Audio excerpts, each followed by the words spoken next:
Good morning, good afternoon. We're looking at the next part of probability, which is independent events. But before we can do independent events, we have to remind ourselves about conditional probability. So the notation that we've got here is that this is the probability.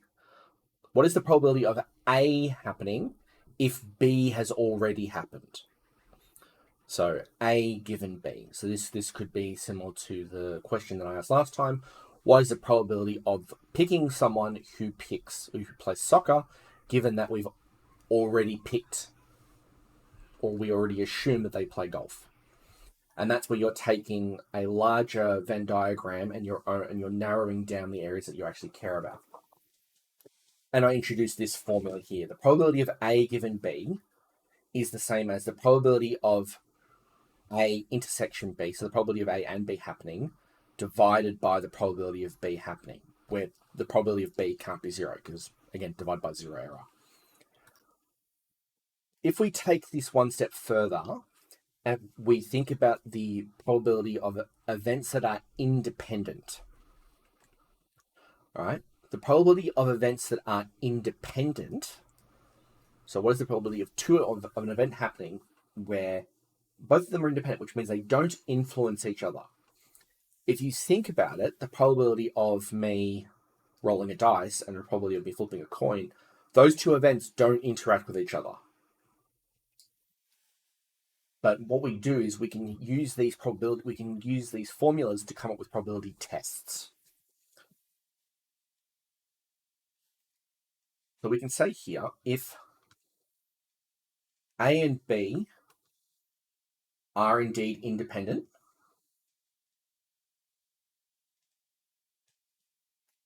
then this formula holds true. So A given B is just the same as the PR of A, in that they don't actually cross over. So the probability of A given B has no influence on A. Therefore, the probability of A given B is just the probability of A. This logic can then be applied to create other rules. If A and B are independent, then the probability of A given B is the same as the probability of what we've got here.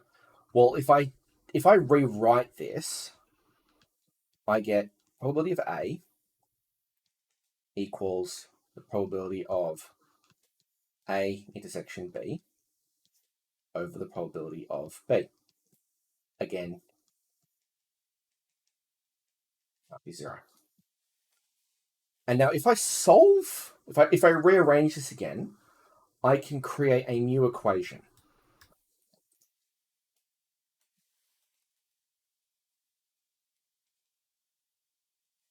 If the probability of, if A and B are indeed independent,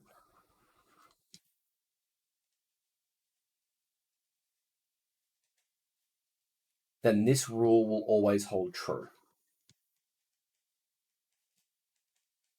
The probability of A and B happening is simply just the probability of A times the probability of B. Now, this only applies if they are independent.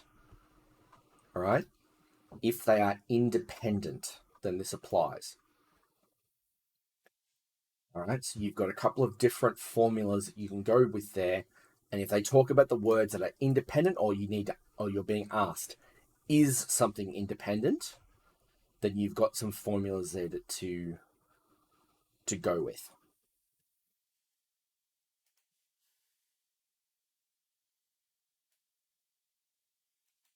All right, so what I would like you to be looking at are some questions from 9G, just so that you get an understanding of testing if things are independent from each other, or if they are inexorably connected. And to do that, I would like you to look at 9G, questions 1 through 8.